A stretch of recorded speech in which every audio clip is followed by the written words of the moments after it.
কি গম পাইছেনে বাৰু? গম পোৱা নাই যদি খুলিলে গম পাব। এইটো হৈছে টিফিন, শ্ৰীমতীয়ে দি পঠাইছে।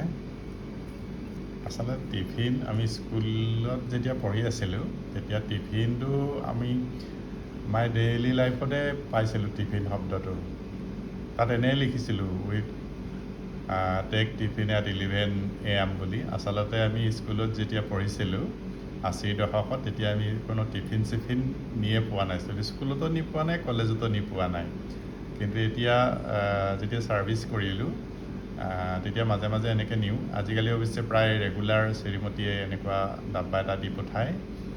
সাধাৰণতে মই ফ্ৰুইটছে আনো টিফিনত। কেতিয়াবা ঘৰত যিখিনি থাকে আৰু বুট, আপেল, কল, ঘৰৰে কল বা আৰু কিবা যদি ফ্ৰুইটছ মানে অমিতা বা কিবা থাকে এনেকুৱাবোৰ লৈ আহোঁ। ভাল লাগে। এই আজি দিছে এইখিনি বুট, তাৰপাছত এইটো হ'ল মৌচুমী, তাৰপাছত এই ঘৰৰ কল আৰু এয়া দোকানৰ আপেল। মানে 11টামান বজাত খাওঁ আৰু 11টা, 11:30। এইটো সময়ত কিবা এটা খাবলৈ মন যায়, কাৰণ ৰাতিপুৱা ব্ৰেকফাষ্ট খাই 8:30মানত ব্ৰেকফাষ্ট খাওঁ।